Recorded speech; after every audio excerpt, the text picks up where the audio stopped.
Asia's fastest and arguably most thrilling stock car facility in the world, Talladega Superspeedway. Known for its high banks and high speeds, today it plays host to NASCAR's Busch Grand National Series. Many of the names you'll hear may be familiar as drivers like Marlin, Martin, Earnhardt, Nemechek, and others thunder their 3,300-pound steel-body stock cars inches apart at speeds approaching 190 miles per hour. That's excitement, and that's why the National Association for Stock Car Auto Racing celebrates its 50th anniversary as the fastest-growing motorsport series in the world.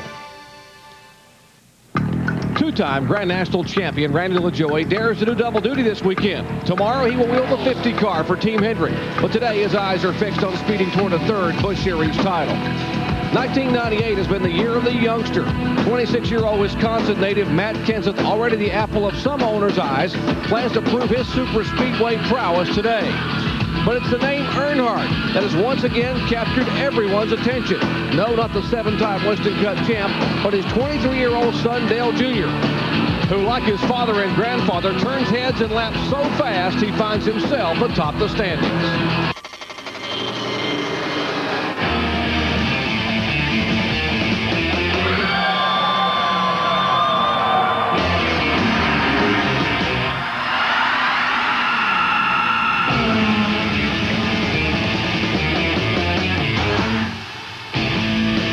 We at ABC Sports continue our 50th anniversary salute to NASCAR with today's coverage of the Busch Grand National Series Touchstone Energy 300 from Talladega Superspeedway in Alabama. After 8 events on the 31-race schedule, rookie Dale Earnhardt Jr. finds himself atop the series standings with a scant 31-point edge over another youngster, Matt Kenseth, with seasoned veterans Elliott Sadler, Mike McLaughlin, and reigning series champion Randy LaJoie rounding out the top 5. 48 cars attempted to qualify, but from the first lap of practice, there was never any question as to who would lead the field from the pole. With more, here's Jack Arute. Jerry, they call him Front Row Joe because of his penchant for qualifying his cars on the front row. Now, Joe Nemechek is already a winner in the Busch Grand National Trail this year, winning at the Superspeedway in Daytona. But thus far, this will be his 3rd consecutive Talladega start from the front row, but he's yet to convert it to a trip to victory lane. In 1988, Magic Shoes Mike McLaughlin out of Waterloo, New York, won NASCAR's National Modified Driving title. He took that under his arm and went Busch Grand National Racing. McLaughlin is already qualified on a pole at Daytona. He's also already won on a familiar half-mile in Nashville. Buckshot Jones got his nickname from his granddad when he was a youngster. His grandfather said, "You've got a head just as tough as Buckshot." And Jones has taken that toughness Busch Grand National Racing.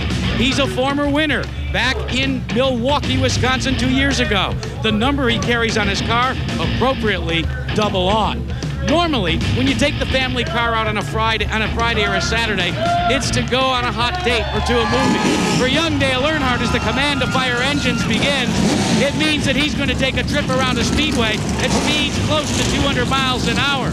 Earnhardt makes his 18th career start today, but he's already won.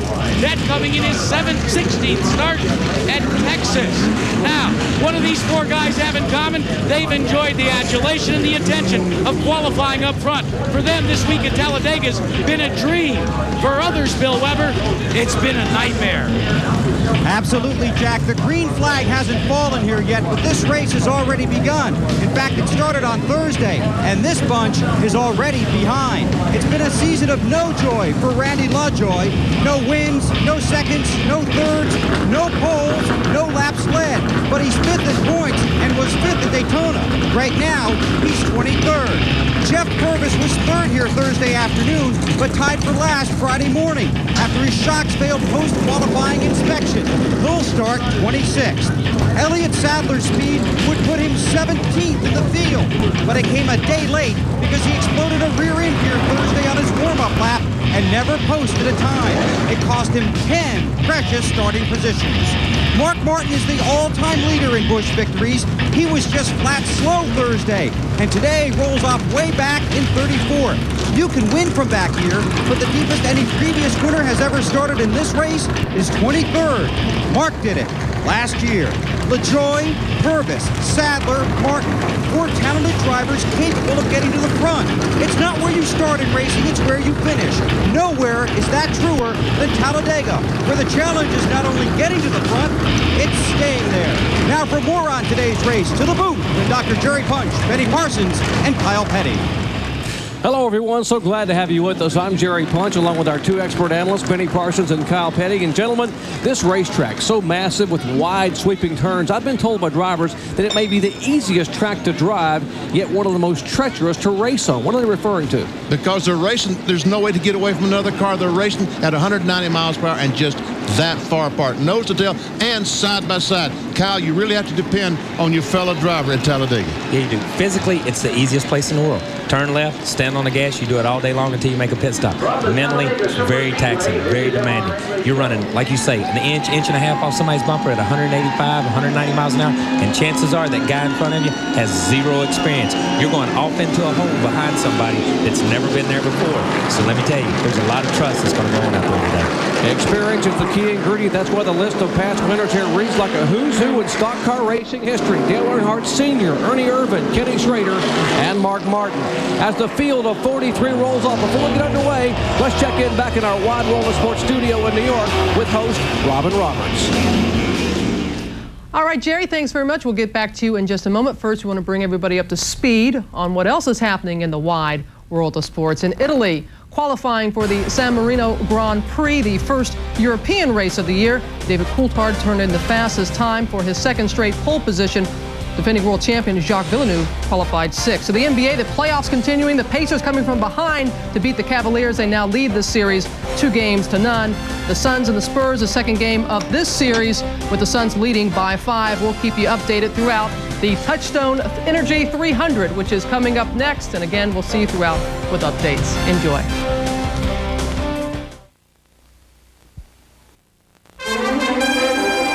The Touchstone Energy 300 on ABC Sports. Brought to you by the more than 1,900 AutoZone stores across America.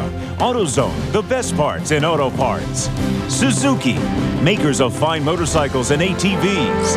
And Valvoline, the #1 choice of ASE certified mechanics. People who know use Valvoline.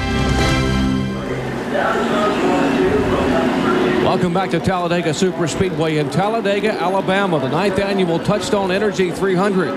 Our race analysis, it is 300 miles long, 113 laps of field separation, just 5.3 miles an hour. The pit window, that's important, 50 to 55 laps. If you can go 56 or 57 laps, that's halfway. You maybe can make it on one stop.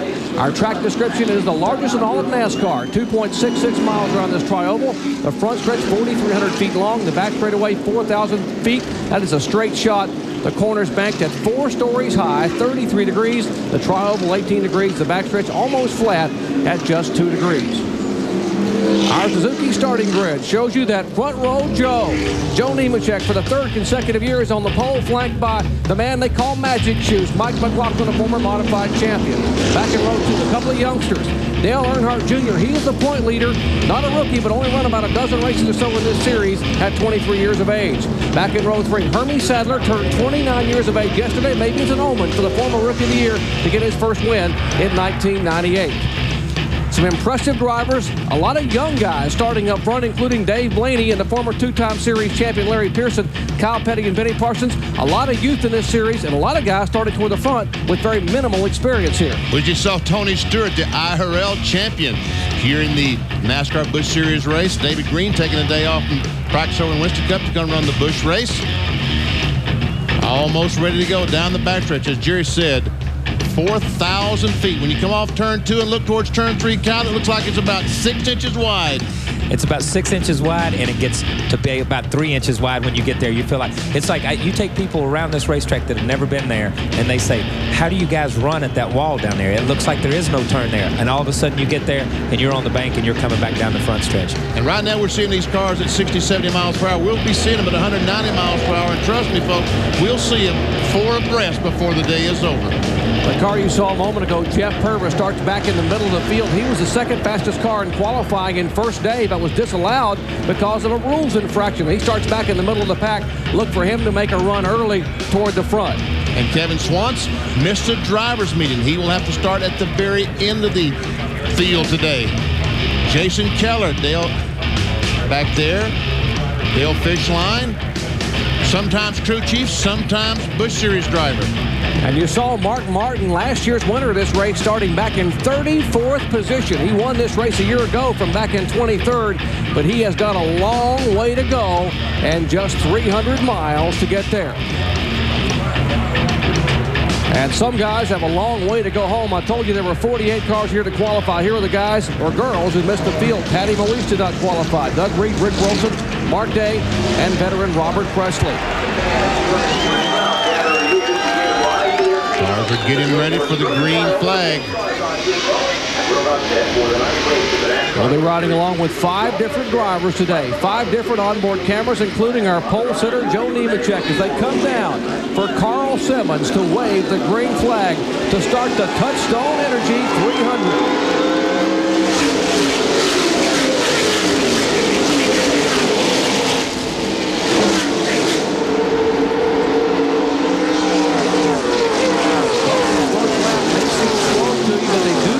Restrictor plate here, Benny Parsons, and it takes about a lap and a half, maybe even 2, to even come near the top speed. Really, truly, folks, it takes 5 miles to get these cars up to full song. So all trying to figure out where is the best place for me to go. There they are. Didn't take them long to get 4 abreast. A Sterling Marlin, the 1 car, diving to the inside. Up front, they are side by side. Nemechek and McLaughlin, just like they qualified.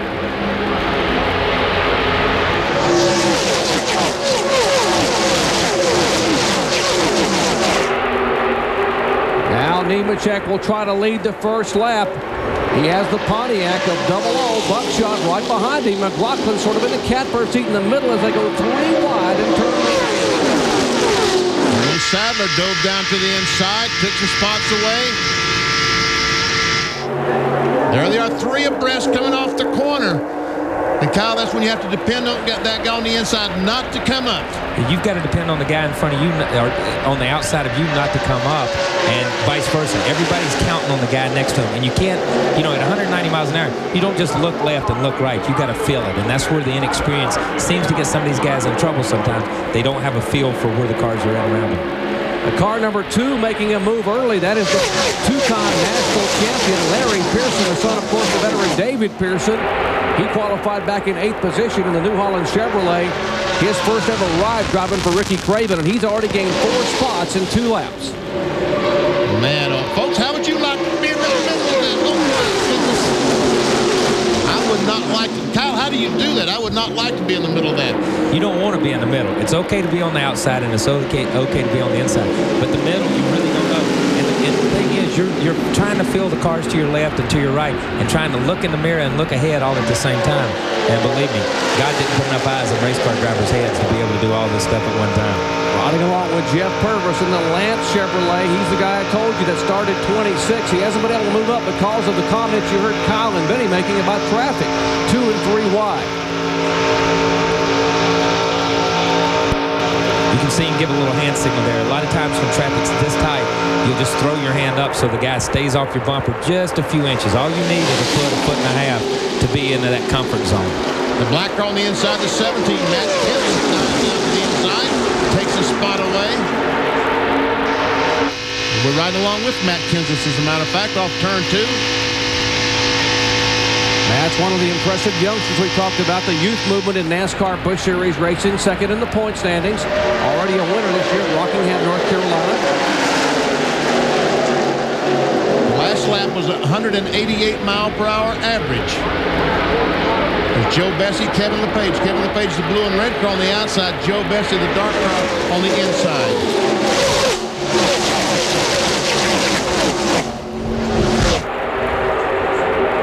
One car car that started up front but has moved his way to the back very early on must have a problem. That is Dave Blaney. What is it, Jackaroo? Jerry, actually, it's the problem that you talked about, getting the car wound up. It does take about 5 miles to bring these cars, as you say, to full song. For Dave Blaney, it's taken about 6 to 8 miles. The team says there's nothing wrong with the car. Blaney just was a little slow coming up to speed. Well, there are 13 drivers who have never been to Talladega, and that's one of them. He's a great race car driver, former World of Outlaws national champion, but inexperience in getting the car up to speed cost him some valuable spots on the racetrack. In the early laps at Talladega Superspeedway, our pole sitter Joe Nemechek, front row Joe, leads the way. 4 laps are complete.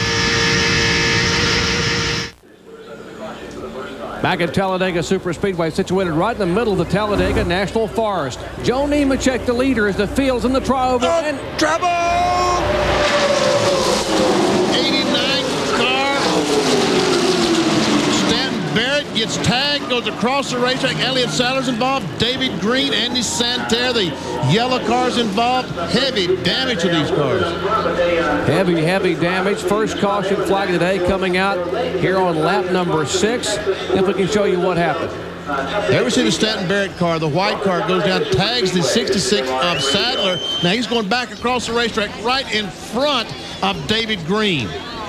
Goes up, hits the outside retaining wall. Now Green's going to come off the racetrack, and other cars trying to make the evasive moves. Oh, he drives right in the side of the yellow car of Santerre. Wow. Once again, caution on lap number 6. Those cars involved, we see it at a little bit different angle. Never see the cars, never see Stanton Barrett. Stanton Barrett comes up and gets tagged by Lyndon Amick, I believe. And Stanton tried to come up into a hole that wasn't there. And that's just not being able to feel where the cars are sometimes. Then you can see the cars go up the racetrack, down the racetrack, back up the racetrack again. Few drivers did an incredible job. Santerre did an incredible job. Just got caught from the backside by a car coming back down the racetrack and hitting him in the quarter panel. And we can see all the damage to the 66 car. Jack Arute is standing by with one of the drivers involved in this melee. Jack? David Green, sometimes you just can't stay out of a wreck. Describe what the feeling was when you looked in the windshield and it was filled with cars. Well, first thing, our craft car was pretty good. I knew starting on the inside was not a good place to be, and couldn't get up. And as you know, the outside lane's the place to be. You know, I had a deal with Elliott and Randy LaJoie. We all stuck together, and the inside lane couldn't get nowhere. And boy, everybody kept coming on the outside. Somebody turned to 89, and he come across the track and got Elliott. And when Elliott's out of control, he ain't nowhere to go, and I found him. So pretty hard hit, but you know, I want to thank Kraft people and all those folks. We had a great car, but you know, you got to make it through the first 5 or 10 laps, and here at Talladega, just got to use that old head, and today it didn't happen. Sometimes it's a survival game. He didn't survive today. Let's go to Bill Weber. Well, when Elliott Sadler failed to qualify in first round, your biggest concern was getting through the early wreck, and you didn't make it. What happened? I don't know. The 89 was beside me, and he tried to go up a groove, and somebody was there, and it turned him sideways and right into us. And I saw it happening. I tried to pull down, but just couldn't do it enough. And when you qualify back there with people with inexperience on these speedways, you know, this stuff's going to happen. And it did it to us at Daytona, and it did it to us again here at Talladega. These speedway tracks are going to kill us. It's just Bava Phillips 66 in this points race we're trying to do, and hopefully we can fix it and try to get back here and make as many laps we can. Okay, Elliott Sadler will go and try and fix the car and get back out for points, but very disappointed. You can win from the back, but you have to get through the early cautions. He did not make it. All right, the cleanup continues on the front straightaway. The 92 car, that is the car of David Green. There's the Elliott Sadler machine, or what's left of his Chevrolet. So we show you again what happened here on lap number 6. How we talked about just inexperienced. Stanton Barrett couldn't feel that car. Look at that hood up in the air. Look how this is a back glass or a windshield over here. I mean, there's pieces that just go everywhere, you know, and it's hard to, there's nothing you can control here. But this is inexperience. He doesn't feel the 35 car. He cuts up on Lyndon at just a little bit of a tack, comes down and collects Elliott Sadler. Elliott Sadler's got no way to see how he goes back up the racetrack and just begins to just pick up cars. I mean, it's an amazing job that these other drivers do. Santerre cruising along, trying to avoid it, comes back across and gets hit in the side. It's just one of those deals. There's no place to go. It's every man for himself. All right, let's show you the cars that were involved in this 6-lap melee. Elliott Sadler, David Green, Andy Santerre, Jason Jarrett, the former Grand Prix motorcycle world champion Kevin Swantz, and Stanton Barrett. Those 6 cars heavily involved and heavily damaged. Back with more coverage from Talladega Superspeedway in a moment. Back at Talladega, Alabama, continuing our 50th anniversary celebration of NASCAR. Now, next Saturday, we got horsepower of a different kind coming your way. The Kentucky Derby, the Visa Triple Crown Challenge, the 124th running of the Kentucky Derby. 3-year-olds stack up to run for the roses at Churchill Downs. That is next Saturday live on ABC Sports at 4:30 Eastern Time. Under caution here, lap number 6, and why the caution? We'll show you. This happened just moments ago. See the 89 car, Stanton Barrett gets tagged by Lyndon Naming across the racetrack in front of the 66 of Elliott Sadler. Kevin Swantz involved in 88. 92 car gets tagged. That's David Green by Andy Santerre in 47. Jason Jarrett also involved. Let's go down to Bill Weber, who's standing by with one of the drivers involved. And Jason Jarrett has some wild memories of his first visit to Talladega. Could you see anything? Not at all. When you're back there that far in a 40-car draft, I was on the brakes as hard as I could get. The spotter told me where I needed to go, and I just, you're slowing down as hard as you can, and you just can't miss it. You're going so fast, and it's unfortunate it has to happen that early in the race. I can understand for the win or something like that, but that early in the race, I was just trying to bide my time and get some drafting experience for my first time here, and get some exposure for Mac Tools, Fleetwood RVs, and Coca-Cola, but it just didn't work out today. Okay, his day's a little short. We're back to green. All right, front row Joe picking up where he left off when he waved the green flag. He has led every single lap of this race thus far. Nemechek the leader. The 00 of Buckshot Jones. Then Dale Earnhardt Jr. back in 3rd spot. Tony Stewart is back in 4th spot as he tries to close in on Dale Earnhardt in the 3.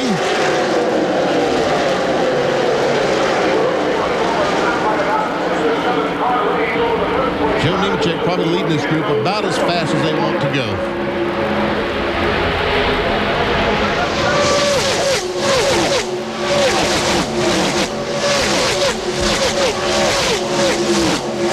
Up front it is Chevrolet Pontiac, and then about a 6-car length separation back to Dick Trickle in another Chevrolet. He is the 5th place car. Jimmy Spencer moves up to the 6th spot. And folks, that's him right behind Dick Trickle. Spencer started in 25th, is now running in 6th spot. Remarkable. He had gained most of those positions in the first 6 laps prior to that caution flag you saw. There's a look at Dick Trickle's move toward the front. Driving the Snyder National Chevrolet for Dennis Shoemaker.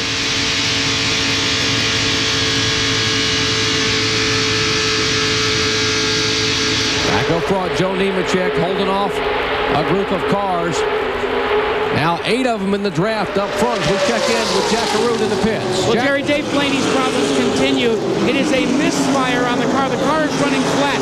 They've been in and out of pit road several times, checking spark plug wires. They had the same problem yesterday in practice when they changed the carburetor. Speaking of carburetors, Kevin LePage had a problem when he tried to restart his car. The linkage from the gas pedal to the front of the carburetor, it actually snapped. The bolt backed off. They've been on pit road now for several laps trying to make the change, put a lock nut on it, and send LePage back on his way. Scramble back in the pack as cars go too wide. They have been somewhat settled down. Mark Green, the car number 37, leading this group. Matt Hutter, the yellow car down on the inside. A rookie here in the NASCAR Busch Series race. Mike Dillon, Detroit gasket car, tries to work his way to the front. That's Ed Barrier in car number 77, our most recent winner in Busch competition at Hickory Speedway, getting his first Busch win and his 208th career start. And they spread it out up front. Nemechek's the leader, but they're deciding spots back to the pack. Ever sees Trickle down on the inside, trying to work his way Earnhardt, and Jimmy Spencer is trying to follow. And Trickle blows by this 00 of Buckshot. And here comes Spencer. Trickle is up to 2nd spot. Dick Trickle in the car number 64. And you're looking back at the car number 12 of Jimmy Spencer. just a few feet apart at 190 miles an hour. Now Dick Trickle's car number 63 looks beneath Nemechek for the lead.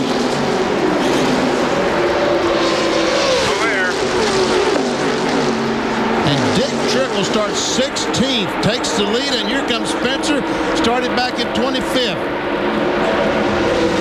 Kyle, I think this qualifying is way overrated. That's the best part about Talladega is all you've got to do is be in the field to be able to run up front. We've seen how Jimmy Spencer's come from the back of the pack to run second right now, and he's actually pushed Dick Trickle to the lead. Trickle was just there. Jimmy's fast enough that he can push him along. Inside line's a fast line, outside line's a fast line. While all this was happening, they had broken away from the next pack with Ron Barfield in the 2 car, and some of those guys, these guys are right up there running 5th or 6th right now. That's how quick the second pack can catch up. So the draft's critical at a place like this. Boy, indeed, you saw Joe Nemechek hung out the dry on the high line, and they're still trying to go by. And look at the vibrations in these cars. I mean, I can't believe just what a rough ride it is. Some of the drivers were telling me down there that they're going to use mouthpieces. They're going to put plastic in their mouth so they don't chip their teeth. It's so rough in that car. Let's check in with Jack. Well, Jerry, as Benny Parsons said, they've not only looking at putting mouthpieces, Joe Nemechek is using a mouthpiece today. He said the rattling and the shaking, the vibration, not only gets to your kidneys, but as they say in the old way, it'll shake your teeth out. As you ride along with Joe Nemechek, you know that this is not for the physically faint of heart. Around Talladega for 300 miles, it can knock a few molars out. He's got the mouthpiece, though, today. The reason these cars are riding so much rougher than what they used to is... Big crash. One car gets turned sideways in the tri-oval. Hermie Sadler is involved at 93, and Dave Blaney is involved. Go high, go high, go high, go high. There's no one spinning down the bottom. One car airborne against the catch fence. And they're still wrecking down in the corner. Keep in line, Joe. 77 cars involved, the 96. Dale Earnhardt Jr. also involved, has some damage. So here on lap number 23. And Dave Blaney climbs out of his car, and be careful, Dave. Let's see if we can see what happened as there was contact right in the tri-oval. And there we see Dave Blaney gets hit, and flam, he turns over and hits the wall with the roof of the car, it looked like. I think what they did, they ran up on Blaney. It looked like they ran up on Blaney, and somebody checked up, and Earnhardt Jr. got in the back of, you got to see it right Hermie here. Sadler's car number 29 there. If you see Hermie Sadler, the 29 car, here's Blaney to the inside. They're just about, the yellow car's right here, just about getting to even with him, and as you can see right here, as he goes by, the 3 car turns Hermie Sadler, which turns Hermie Sadler into the 93, sends him back across the racetrack. It's just you're so close, such close quarters, that as they race right there, somebody checks up just a little bit to give somebody a little bit of room. There's no place to go. That's it, right. The slow car. Let's take a look from our onboard camera with Jeff Purvis.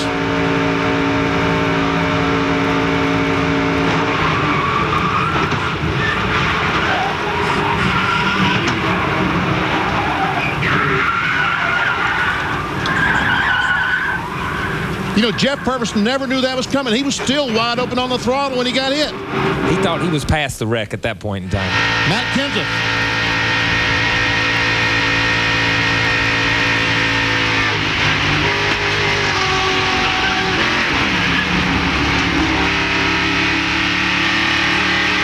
Great job right there. He did a terrific job getting through that crash.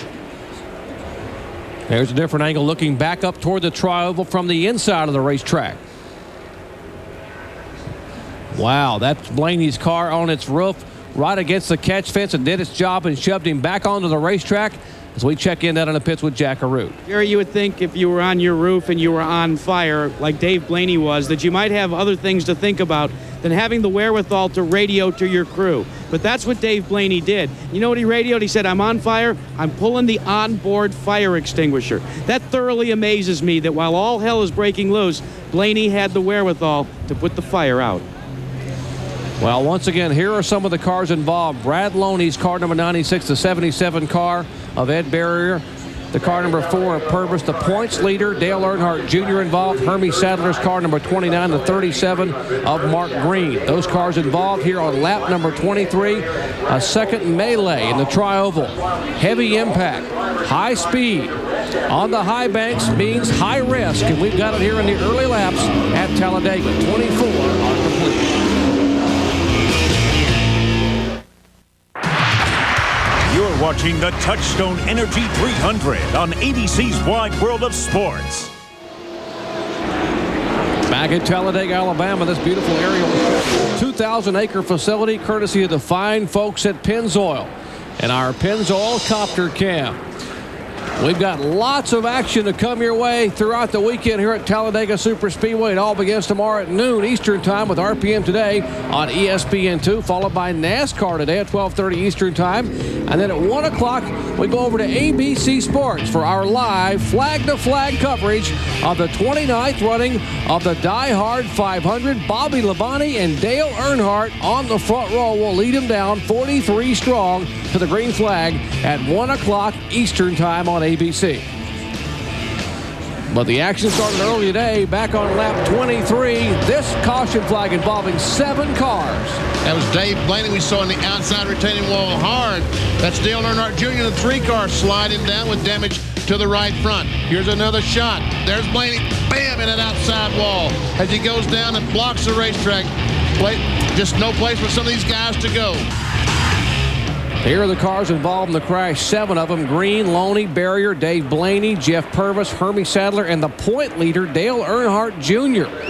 So 4 of the top 10 cars coming into this event, and the points are already in the garage being worked on as we check in with Jack Arute. Well, Jerry, only 4 cars have not made pit stops, and it's fairly evident that they're going to try and make it a one-stop race. The magic number for those 4 cars will be lap 58. All 4 say that if they can make it there, they can make this a one-stop event.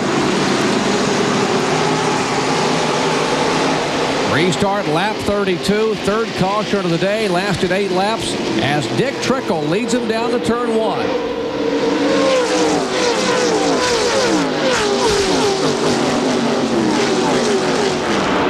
The 4 car involved in the accident, that's Jeff Purvis, the Lance car. He's a couple laps down.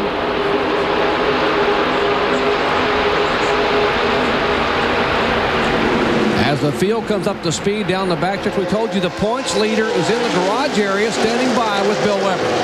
A conversation we didn't want to have. What happened from your point of view, Dale?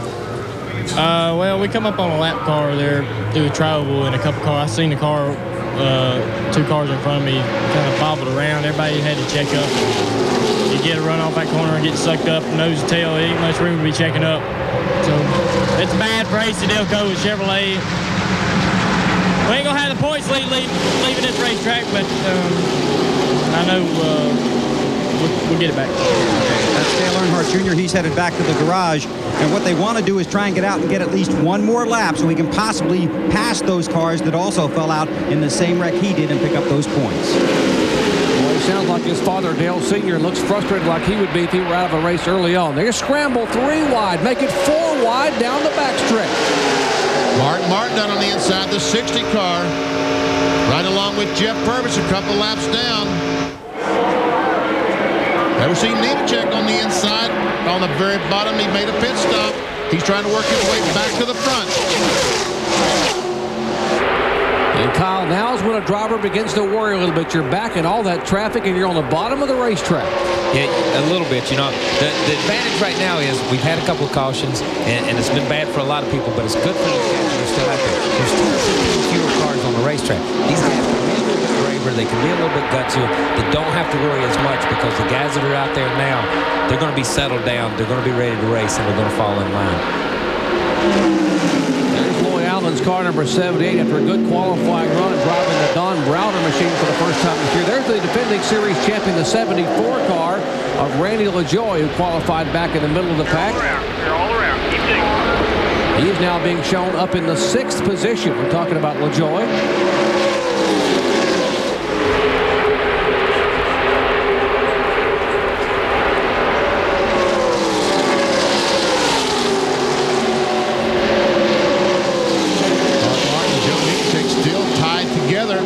Tony Stewart right behind him. 3 awfully good race cars.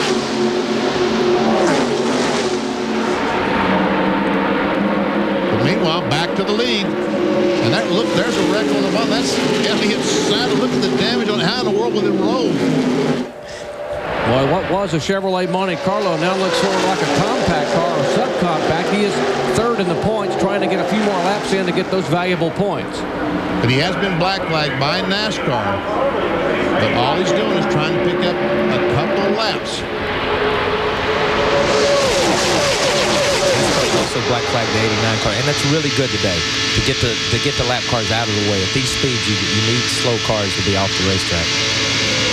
Looking back from Dick Trickle's Snyder Chevrolet leading the race. Back on Jimmy Spencer's car. We check in the pits with Bill Weber. With Dave Blaney, who has come out of the care unit, you're okay? Oh, yeah, just fine. Can you remember what happened? Can you walk us through it? Oh, I just, we had motor trouble right from the start. It wouldn't get up to speed. We worked on it a little bit, and we just actually wanted to wait till we got lapped before we came in and change the carburetor, try anything. But I don't know. I was just trying to get out of the way and let them go, and somebody got in the back of me, and off it went. A wild ride. Do you recall it? Oh, yeah, but it's just like a sprint car crash. You close your eyes through those too, so you don't really see it. Okay, that's Dave Blaney. His car is badly damaged, but he's able to smile. Finished for the day here at Talladega. Well, what a wild ride. He took the car, got up on its side, and went against the catch fence roof first. Down on the inside, Sterling Marlin, the one car, battling for the 5th spot. This is Sterling Marlin, a Briggs & Stratton onboard camera, as he tries to close up. Sterling driving a team car to Jeff Purvis. This is the car Purvis drove in Daytona at the season opener and finished second. So it's a good race car owned by James Finch. It's interesting to hear Blaney talk. It's just like sprint cars. You just close your eyes. It's a little bit different than sprint cars. You know what I mean? When you get up on your side and head into the outside wall at 189 miles an hour, I think he's going to be a really, really big asset to this program, and a really big asset to his program. He studies this stuff. He gets down in the corners. He watches these cars. He talks to people. He's going to be pretty good. Those are the comments of veteran Winston Cup analyst Kyle Petty. Will be racing in tomorrow's Die Hard 500. Joe Nemechek, our pole sitter, locked in heavy traffic trying to work his way back to the front as they chase Jimmy Spencer and company after 36 laps are complete. Bill Parsons started way back in the pack in 21st position. Now trying to move his way toward the top 10. That's the Duraloop Chevy. Nick Trickle continuing to be the leader. Jimmy Spencer in second. Mike McLaughlin. Buckshot Jones. Joe Nemechek, our pole sitter after that pit stop, working his way back into the top 5. Look at that steering wheel bob up and down. The vibration in these cars is incredible. Let's check in with Bill Weber. Well, this is the track where Mark Martin and Matt Kenseth met 1 year ago. Mark ran this race, and so did Matt. And Mark was so impressed with Matt's talent that he called him and said, I want to see you come over and try and get some more experience under the Roush umbrella. Well, right now, that relationship is working very well on and off the track. Matt is following Mark in this race, trying to get more valuable restrictor plate racing experience. The plan was for Matt to make his Winston Cup debut tomorrow, but he failed to qualify for the Winston Cup race. Well, that indeed is correct, Bill. That is teacher and pupil. You're riding along with the pupil, Matt Kenseth, in the 17 car, and the teacher is the car number 60 of Mark Martin. Dick Trickle, they're ganged up on the outside of him. Buckshot's got some help from Nemechek. The 00 is Roy Buckshot Jones. In a Pontiac, they are side by side at 190 miles an hour.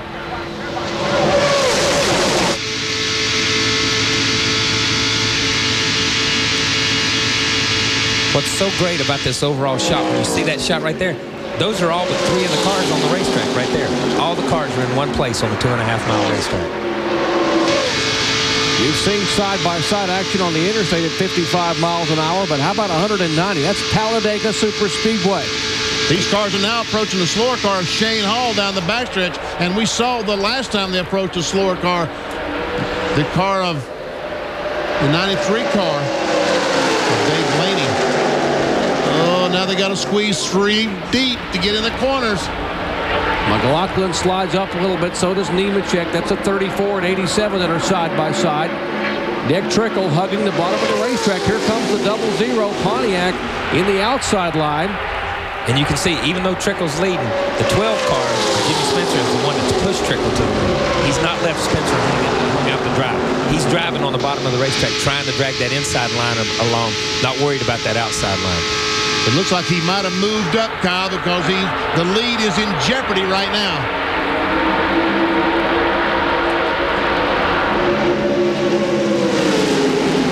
Great side-by-side action, NASCAR Busch Grand National Series style. 4,000-foot back straightaway.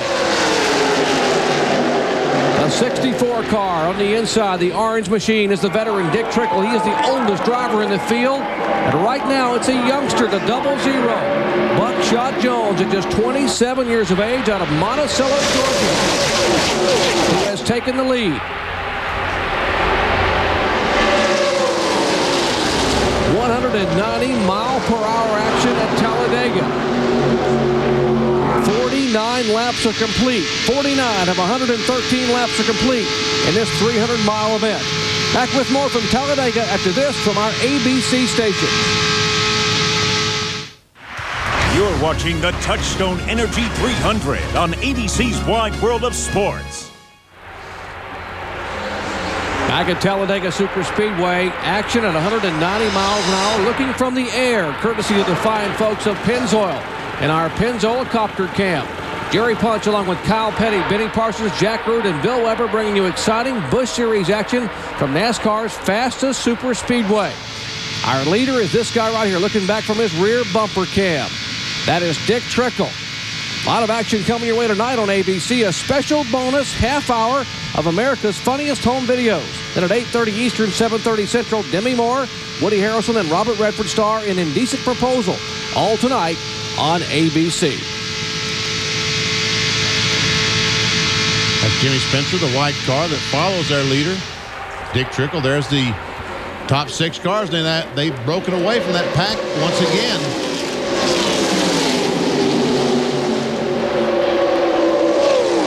Nose to tail, first through 6th, then they scramble out side by side. Here's a driver that's had problems with running in the top 5. The car number 1 of Sterling Marlin on pit road. And Sterling limps to a stop. They believe he broke a shock. He was running in the big pack at the front of the field. Now the engine has been shut off on his Monte Carlo. So Sterling Marlin sits in the car. They look underneath the hood. Tony Glover's underneath. And obviously no panic sign. The gloves are coming off. The steering wheel coming off. Day over for Sterling Marlin. Perhaps a broken shock. They thought a lot of guys would probably break shock mounts in these cars today because the ride is so rough. This might be the first one of those we've seen. Jimmy Spencer appears to be headed to pit road. Lap 54, you got to wonder. A lot of guys concerned about fuel mileage. What's the problem, Jack? Is this routine? Well, Jerry, it has to be considered routine, but the problem was they wanted to go longer than this. But, you know, when you start to run the numbers down, you start to panic. He came in dead stick. You can hear it run out of gas just as he came into the box. They have yet to be able to successfully refire it. As we listen, one can is in. It's still silent here for Jimmy Spencer. They fire it one more time. It still has not refired. There's a costly stop for Jimmy Spencer and the Zippo team. Spencer planks the gas pedal. He's off and away, but it was long and costly. Everyone wanted to go to halfway. We are still 1 lap away from halfway as the leaders come down to take lap number 56. 57 laps will be halfway in this 300-mile event. Jimmy Spencer rolled the dice and came up 1 lap short. He tries to get back to speed, but he will go another lap down as Dick Trickle and the leaders blow by him in turns 1 and 2. And of the cars that you see, Dick Trickle, Mike McLaughlin have not stopped. Phil Parsons, Brandon LaJoy, all these cars have made pit stops. Well, this strategy will pay out, if it does pay out, is if they go the rest of the race green, and if Spencer can make it. A lot of ifs right in there, because these guys, the Phil Parsons, the 10 car, the 34 car, the 74, they're going to have to pit one more time no matter what. He'll make up his lap at that point in time because he is in the lead draft, and he'll be back in front of him. But if he has to pit again, then it's over with. Mark trying to work his way to the front. That's Mark in the black and gold car, the 60 Winn-Dixie car. Halfway, that time by, they signaled the cross flags indicating we are halfway home. 150 miles are complete, 150 to go. An exciting Talladega Superspeedway. 33 car, Tim Feedwell, on the bottom of the racetrack. He's currently running in about 6th, 7th spot. Nemechek's going by. That's Blaze Alexander in the 20 car. He's trying to get by as well on the outside. If you just joined us and wondering where our current point leader, Dale Earnhardt Jr. is, he was one of 13 cars that were out of action prior to lap 23. A 6-car accident on lap 6, a 7-car accident on lap 22. Took out 13 cars, including 4 of the top 10 in points. Exciting Busch Series action from Talladega Superspeedway resumes after this. Welcome back to Talladega Superspeedway. The big question is now we are just past the halfway point. When will those lead cars that have not pitted roll the dice to come on to pit road? The question yesterday in the final practice, Benny Parsons, was how far could they go? Well, that's right. They've been now 58 laps and counting. 59 laps. Obviously, they'd love to catch a caution flag. Hope that the caution flag waves and they go in the pits. But now Phil Parsons, Randy LaJoie gets by on the inside. The 63 car of Tracy Leslie, but now Buckshot's caught up, and so Phil has some drafting help on the outside. The outside line may be the place to be, though, because the 64 and the 34 have to pit at some point in time here pretty quick, because they're the two of the cars that haven't quit.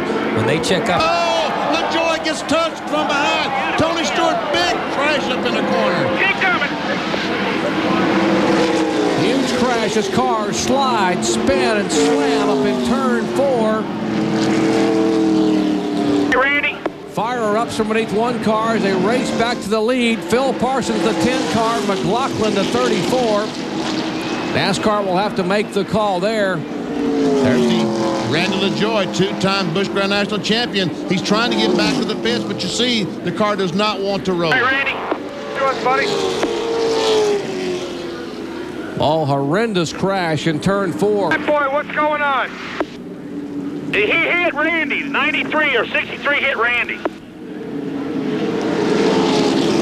They're trying to raise him on the radio. You see the front end damage of the car number 74. Here's a replay of what happened. There's the 63 they were talking about. Right there, he just touches LaJoie. Just touches him in the corner. LaJoie, and then there's no place for the other cars to go. The 17 Kenseth is involved. I mean, there's 12 cars involved, 10 cars.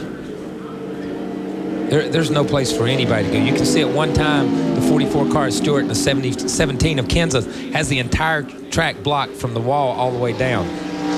Just a touch, just the least touch from Tracy Leslie, the 63 car of LaJoie. And look at the cars piling in with no place to go. Blaze Alexander involved. The 33 of Tim Feedwell is involved. 44 of Tony Stewart. Now riding along with the onboard camera of Jess Purvis. And Purvis was waving and said, come on, let's go. I don't think so, Jeff. If you knew I was up there, you wouldn't want to go too hard.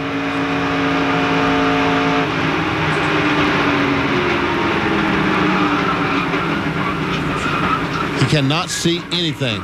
And guess what? So far, he hasn't hit anything. Is he going to get through this? He got through without hitting anything. Now for Matt Kenseth in-car camera. He's going to hit something. Just listen.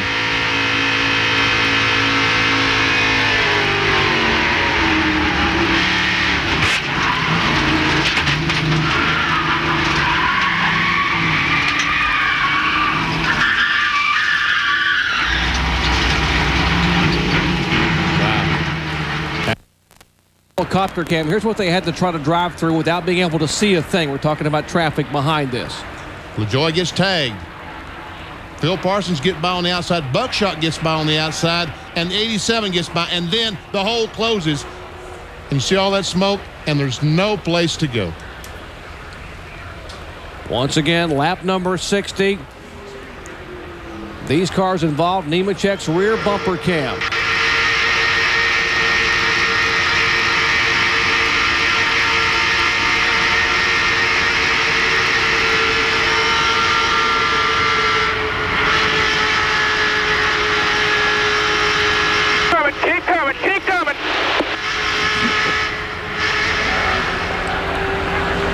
It's what's left of the defending and two-time series champion Chevrolet Randy LaJoie as we check in the pits with Bill Weber. It's a bad break for a lot of guys, but a good break for these guys, including Mike McLaughlin, who was just about to pit under green. He was going to take 2 tires, but now under caution, look for them to take 4, and enough fuel to be able to get them to the finish. McLaughlin having a good run after a strong qualifying effort. Right side going on, fuel going in. We go to Jackaroo. Bill, how close was it for Dick Trickle? As he came the last 50 yards on a pit road, the car began to sputter. When they told him the pits was open, he said, it had better be. Mike McLaughlin motors by Dick Trickle as they make the 4-tire change, and all 22 gallons of gas go in, but not before Buckshot Jones blows by Dick Trickle.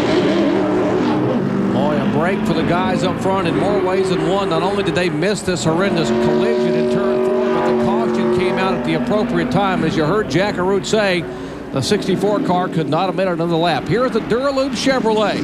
Phil Parsons, at 40 years of age, he is the leader of the Touchstone Energy 300 from Talladega Superspeedway. Back with more in just a moment.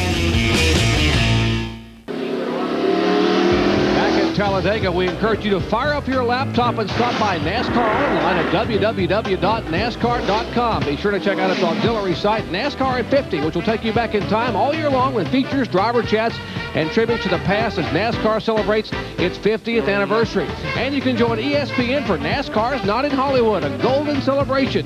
Celebrities scheduled to appear include Dwayne Eddy, Penn and Teller, Sister Sledge, Sugar Ray, and George Thorogood, with special guests Tim Allen, Jay Leno, and Craig T. Nelson. That's NASCAR's Night in Hollywood, a golden celebration coming up Saturday, May 2nd at 7 p.m. Eastern Time only on ESPN. Back at Talladega Superspeedway, we have lost 23 race cars and 3 separate caution flags, the latest coming out on lap 60, which involved 10 cars. This is a shot from the Pennzoil copter cam of the accident as it happens. You see the 63 get into the 74, and there's just a deluge of cars. In your right corner of your TV screen, you see this yellow car. That's Matt Hutter. You see him come into it. Young driver, inexperienced. What's he thinking at this point in time? What's going through his mind? The racetrack's blocked. All of a sudden, it opens up.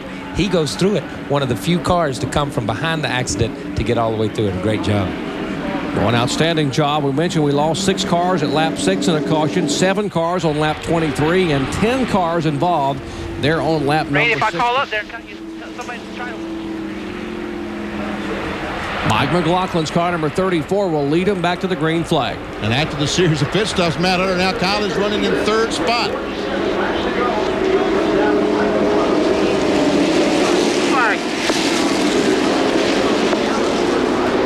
Copy on me, Randy. That caution out for 7 laps. Now, fuel should not be a problem. The pit stops that occurred just a moment ago, they should be able to make it the rest of the way all the way to lap 113 to conclude the 300-miler here today.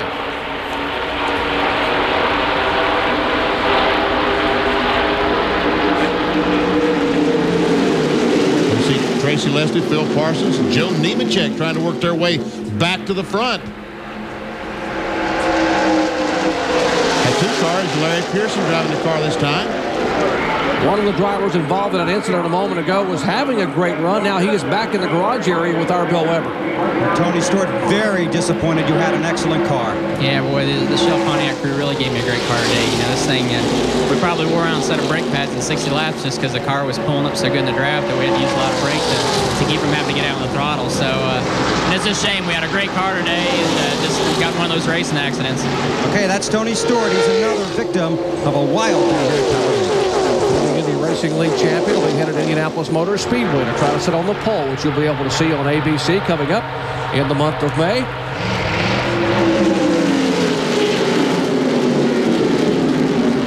Five laps to go in this 300-miler. Speeds at 190 miles an hour. There is Phil Parsons' car number 10, right in front of Joe Nemechek. As you ride along with Nemechek on the onboard Bell South Mobility in-car camera. High if you need it.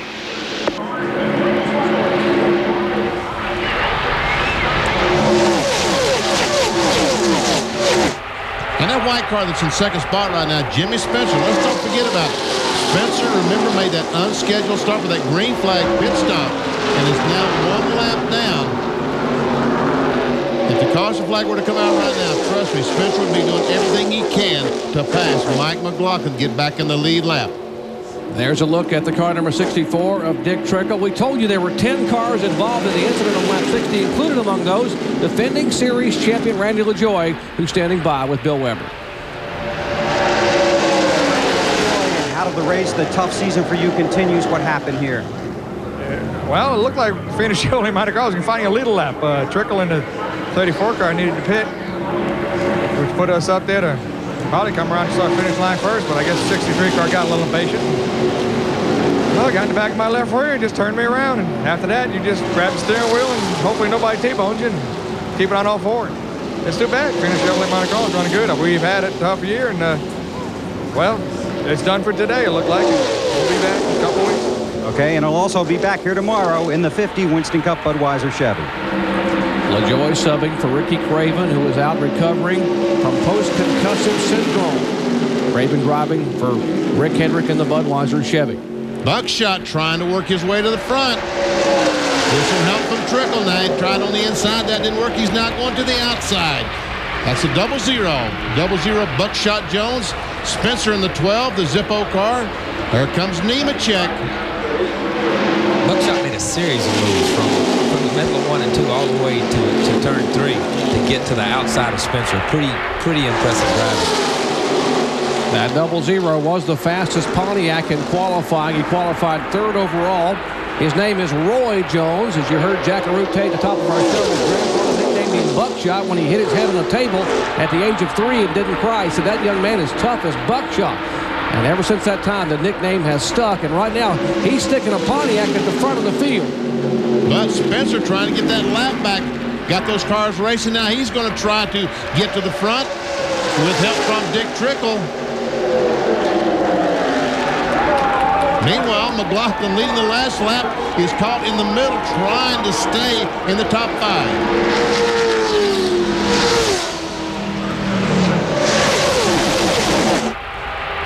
Buckshot Jones, a leader. Joe Nemechek, who was the pole sitter in 2nd spot. Jimmy Spencer in that white and red numeral car number 12 on the inside, digging for all he's worth. Trying to get his lap back. He is 1 lap down. There are 14 cars on the lead lap with 41 laps to go.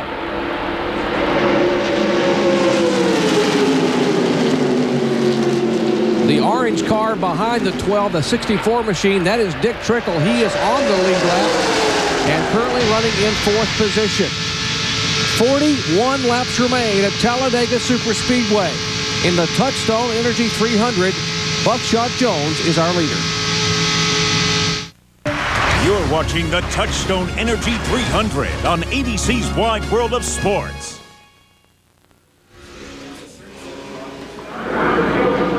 Back at Talladega Superspeedway, the Touchstone Energy 300. The 0-0 showing the lead in trouble. Tracy Lessner's in the crash. Dick Trickle's in the crash. That's Jeff Krogh, the yellow car on the inside. Heavy damage to his car. Dick Trickle's car involved. Right along from his in-car camera, see if we can see what happened.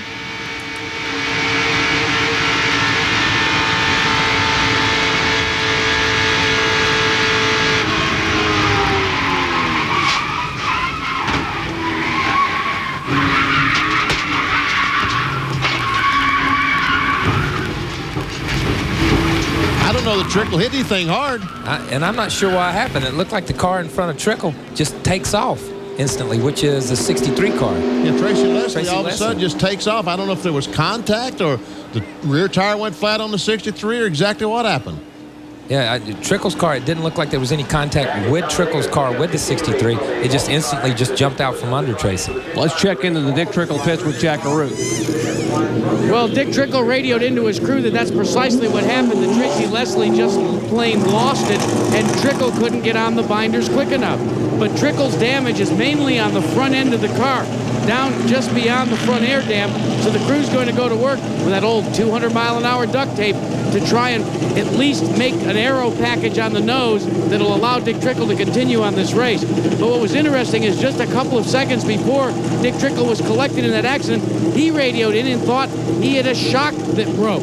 So now they begin to wonder, is there a shock problem or not, guys? Well, Jimmy Spencer has exited his car as they begin to work on the Zippo Chevrolet. We'll show you, this is the incident again. We're going to list the cars that were involved. Tracy Leslie's car number 63, that's the car that's spinning. You see Trickle 64 spinning around. The car number 2 of Larry Pearson, the 56 car of Krogh. You see heavy damage on the front and rear. That car was running an 8th spot. Joe Bessie's car number 8 is involved. Jimmy Spencer's white car number 12, and Mike Cope's Slim Jim machine. Those are the cars involved on caution number 5, coming out on lap number 78. Heavy damage as Mike Cope has made it back to the garage area. 80 of 113 laps are complete. Still working caution at Talladega Superspeedway. Coming up tomorrow at 5 Eastern, 4 Pacific on ABC Sports, Toyota presents the AMA Supercross Motorcycle Championship. Catch the wild racing excitement as the hottest Supercross riders tear up the track at Texas Stadium. Don't miss it tomorrow on ABC Sports. Our AutoZone race recap shows you that Buckshot Jones currently is our leader, has led 22 of 92 laps. There have been 6 lead changes, 6 cautions for a total of 35 laps, just 2 shy of the Busch Series record. The average speed way down at 114 miles per hour and change. Our lap leaders, Dick Trickle, Buckshot Jones, Joe Nemechek, Mike McLaughlin, and Phil Parsons. Off the track, which means they're still working on the car, is Kevin Swans. Now, out of race, folks, this is a very, very long list. And as you look for your favorite drivers, I'll tell you that 30 of the 43 cars that started today have been involved in one accident or another. 30 out of 43, which means there are just 11 cars left, or make that 10 cars left on the lead lap.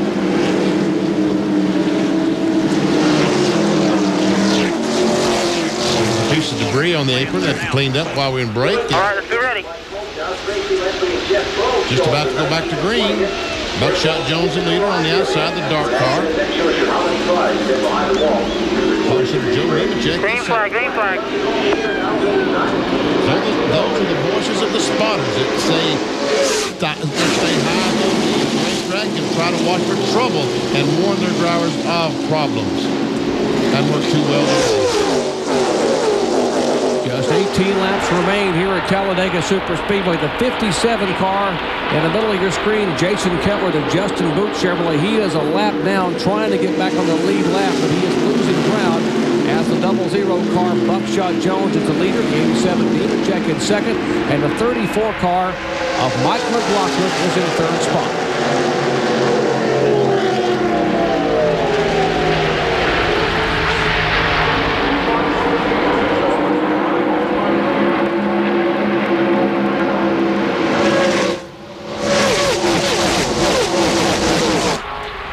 Yeah, folks, if you watch this race earlier on, there's a lot more cars went by that shot early in the race, but as we showed you just a moment ago, a lot of attrition today here at Talladega.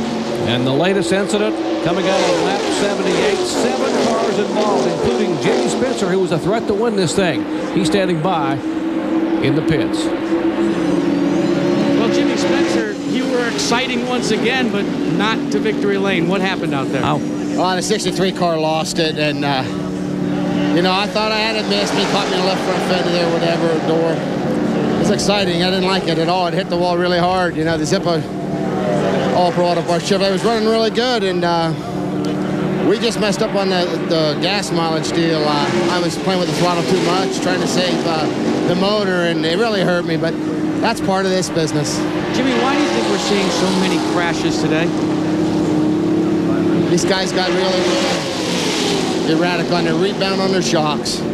I didn't. That's why we didn't lead the race this time. They don't understand what they're doing. The 63 and just let's go down the list of guys. You know, I don't want to pick on 63, but I'm just saying a bunch of them. Okay, Jackie, and they don't know what they're doing. And I mean, it's dangerous, and that's what's happening out there.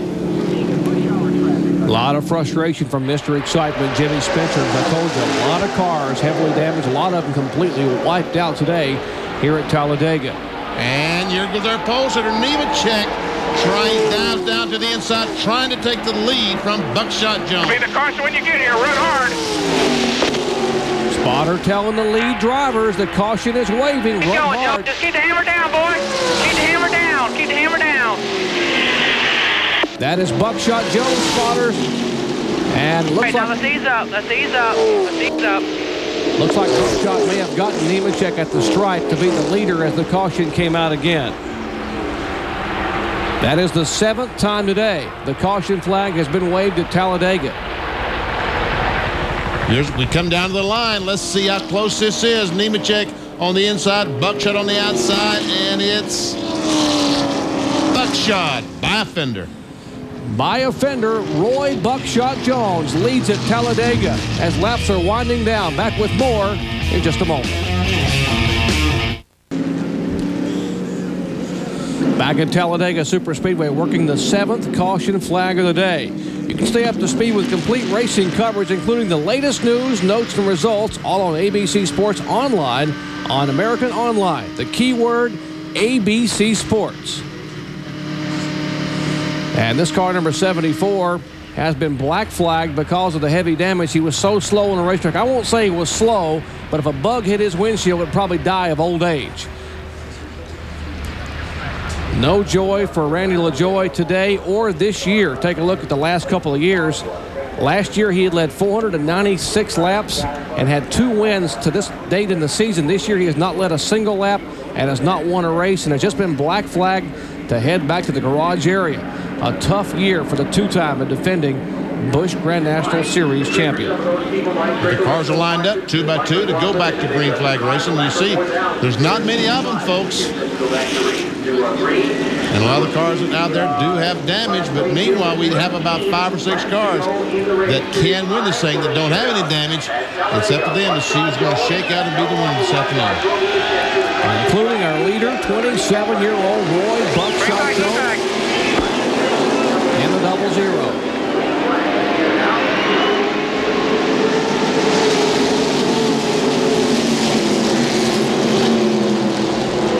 Buckshot Jones, Joe Nemechek, Phil Parker, Michael Blockton, Dick Trickle.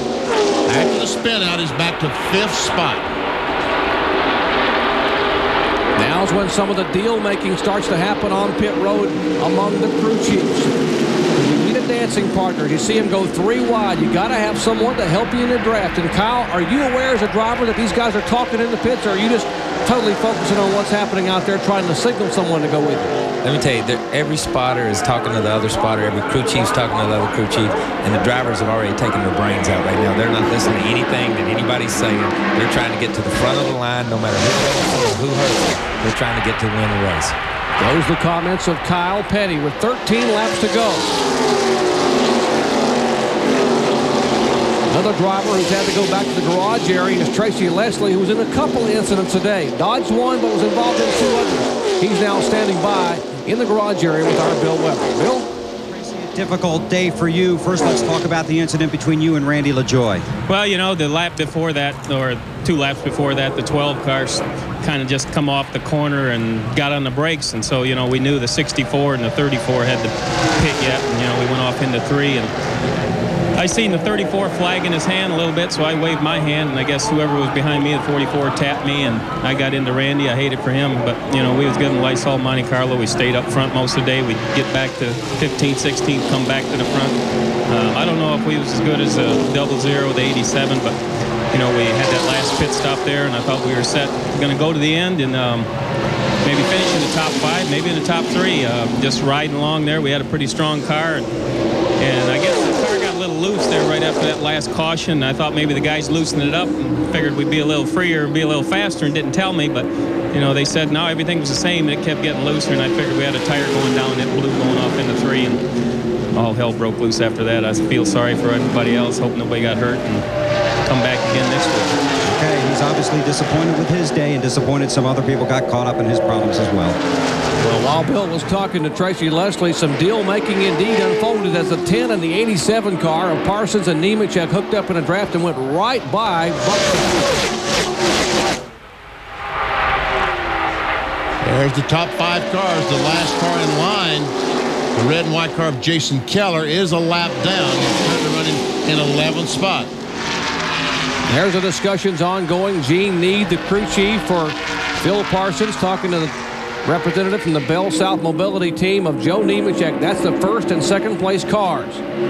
Now, when you make a deal like that, Kyle, how long do you remain friends? Once you key the mic and they tell you what the deal is, then it's over with. I'm telling you. You know, there's a lot of people that are doing a lot of talking. Phil Parsons doesn't want to run second to Joe Nemechek, no matter how much deal making there is going on right there. Phil Parsons wants to win the race. Same for Mike McLaughlin. Same for Dick Trickle. These guys are trying to get to the front, so they're saying, okay, get up there, and then it's every man for himself. And that's basically, you know, when you talk about dancing and you talk about deal making and you talk about stuff like that, you know, there's it's all out the window when it comes down to 5 or 6 laps to go. Katie, calm down, Katie. It's going to be okay. That's Mike McLaughlin's wife, Katie. Her girlfriend. I'm not sure they're married yet. It's her fiance. We're a little premature. She will be his wife. Benny just announced it, just proposed for Mike. I'm sure he'll appreciate that. Well, he proposed earlier because I saw the rock on her hand, but right now he's trying to get a good top 2, maybe even a win to pay for that diamond ring. Talking about the car number 34 of Mike McLaughlin back in 3rd spot. You're riding along with the bumper cam of Joe Nemechek, the leader.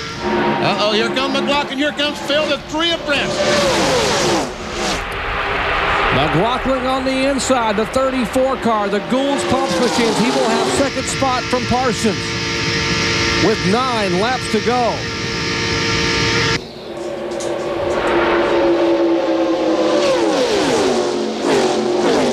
Where is the 00 of Roy Buckshot Jones? There he is, right behind Phil Parsons. Can they hook up and draft together? The 99 car is also there. Glenn Allen from 40th starting position, the 1996 Rookie of the Year in the Luxair machine. He's back there running in 6th spot. There Phil goes by Dick Trickle on the outside. Trickle, and when he spun it earlier, does have some damage to the nose of the car. And I'm sure that's hurting it somewhat as Phil and Buckshot and Glenn Allen try to hook up and go by on the outside. Trickle with that front end damage needs someone in front of him to push the air. And when he gets hung on the inside like that, or anywhere on the racetrack, whether it's a high side, not being as aerodynamic, it's just going to stop him like a brick wall, and he goes to the back of the pack. 34-year-old Joe Nemechek, the 1992 Busch Grand National Series national champion, trying to get his 2nd win here in 1998 as he leads it with less than 10 laps to go. There is Martha Nemechek right there, the tears, the emotion.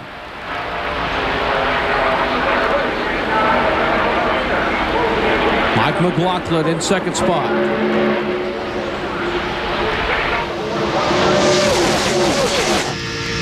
You see, looking back at McLaughlin, and you're right, they're not married. I knew something happened. It was the engagement that happened. That's what happened between Mike and Katie back in the winter. Looks like Katie's calmed down. Oh, they're going by again.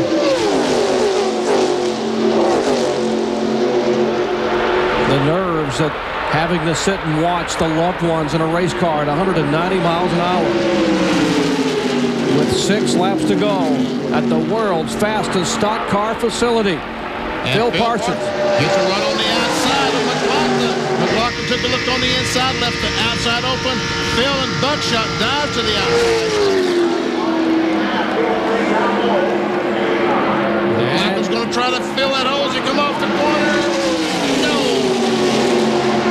Phil Parsons trying to do it with a little bit of help from Buckshot on the outside, and they will hang McLaughlin out on the inside. You know, that's just basically from 5 or 6 laps ago, that's almost a payback. When Phil tried to go to the inside, couldn't get down, they wouldn't let him out. They hung him to the outside, they went by on the inside. Phil does the same thing in return here. And that's just the way Talladega racing is. And here we got Buckshot and the 34 McLaughlin side by side, and Glenn Allen back there as well. As long as they run side by side, they're really not making any progress towards catching the cars. Now, Glenn Allen pushes McLaughlin by Buckshot Jones. It'll be 4 laps to go this time by on the 2.66-mile Superspeedway in Talladega, Alabama. 190-mile-per-hour laps. Joe Nemechek, the pole sitter in the Chevrolet. Then Phil Parsons in second spot. The 34 car of McLaughlin is third. There is Andrea Nemechek, Joe's wife. She is one of the scorers in the pits, watching nervously. This battle, 99, the 00 bidding side by side for position. That's for fourth spot. You see Dick Trickle back to the 64. And Phil Parsons of McLaughlin has caught Nemechek. 3.5 laps to go. Now Phil Parsons has some help from McLaughlin in a Chevrolet. Who will help who in these final 3 laps? Parsons and McLaughlin are regulars in the Busch Series. Nemechek, the former series champion, drives full-time in NASCAR Winston Cup. They will race tomorrow for 500 miles at Talladega.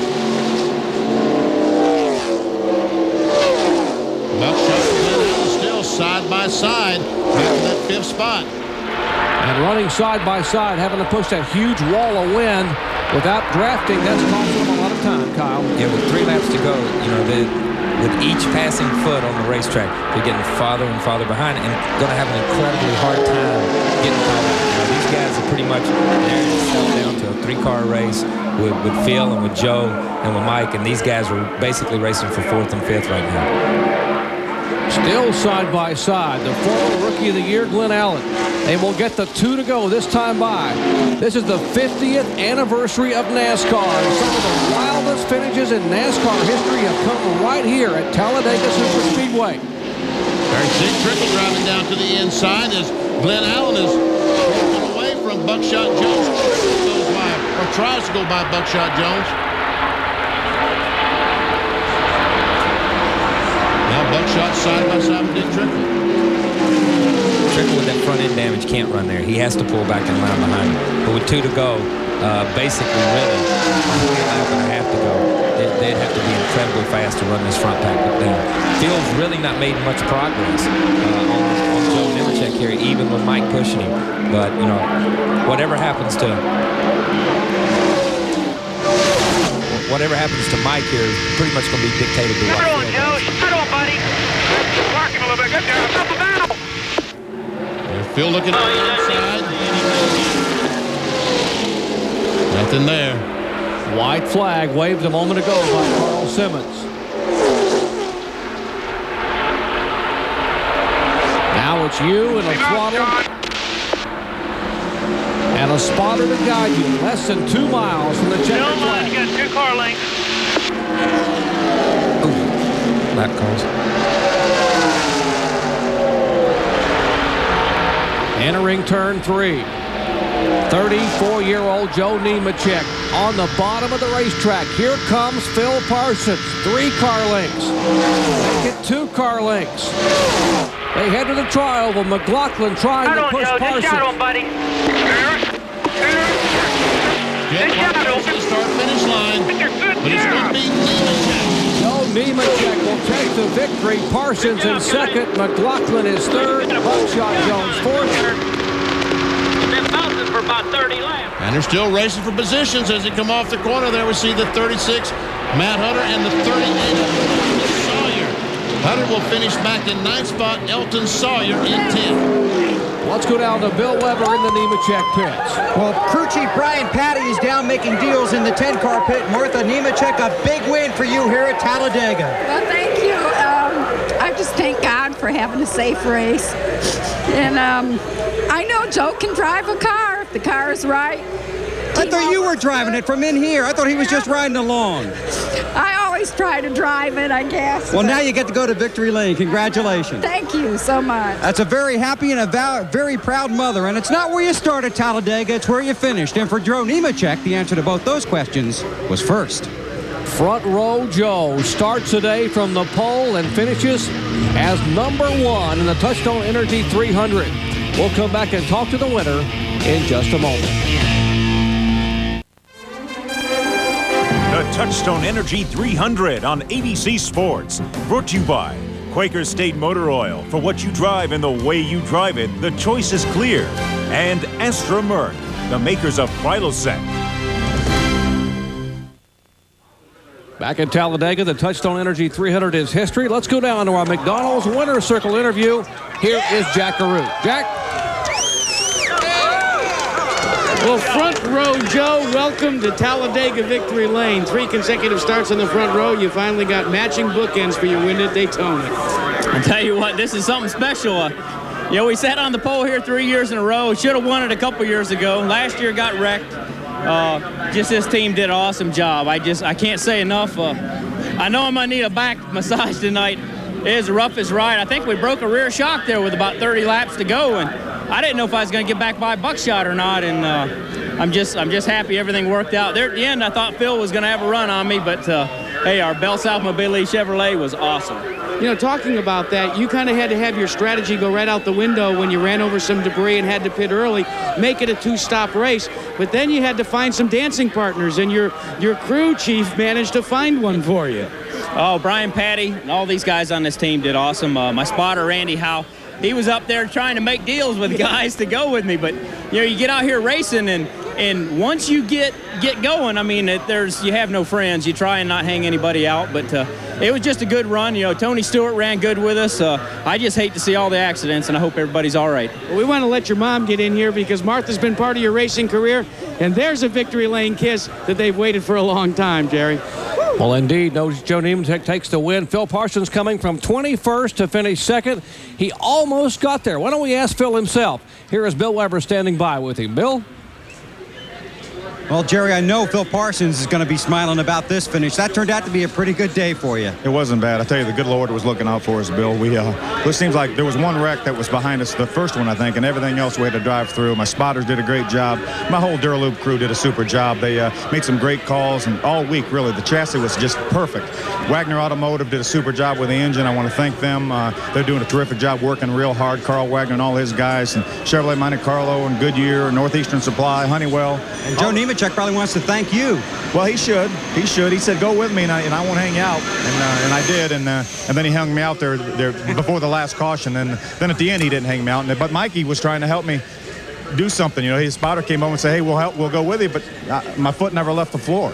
And I could get to him, but I couldn't get a run on him, so we're going to have to take second, I guess. Okay, well, second at Talladega is pretty impressive. Good finish for Phil Parsons. And speaking of the finish, let's take a look at it. The arrows show you the guys who led a lap. The double arrow is the guy who led the most lap, as 10 cars finish on the lead lap unofficially here after 300 miles. Jason Keller will be the first car 1 lap down. Shane Hall finishes back in the 12th spot. And folks, look at the cars who were out of this race today. 30 of the 43 starters were involved in some incident or another on the racetrack. That's how exciting it gets at Talladega Superspeedway. The point standings after this event. Dale Earnhardt Jr. came in here with a slim 31-point lead. Well, now Matt Kenseth is the point leader. McLaughlin, Earnhardt Jr. back to 3rd spot. Sadler, Jones, Hermie Sadler, LaJoy, last year's champion, Trickle, Keller, and Mike Dillon in the top 10. Lots of racing action yet to come your way this weekend. Talladega coverage, noon Eastern time on ESPN2, RPM today. Then NASCAR today at 12:30 Eastern time tomorrow. And then our live flag-to-flag coverage on ABC Sports of the 29th running of the Die Hard 500. Bobby Labonte on a Pontiac on the pole, flanked by 7-time Talladega winner Dale Earnhardt, as they will lead him down to the 43-car field for the green flag. I don't think I've ever seen as much attrition as we saw here at Talladega today. Just one big crash after another, 3 huge crashes. I certainly hope we don't see that tomorrow. For Kyle Petty, Benny Parsons, Bill Weber, Jack Arute, I'm Jerry Punch. Once again, congratulating 34-year-old Joe Nemechek on his second win in 1998. What a barn burner here at Talladega. As the Victory Lane celebration continues, let's go back to our Wide Roller Sports studio in New York. Here is host Robin Roberts. And Robin, it just doesn't get much better than this.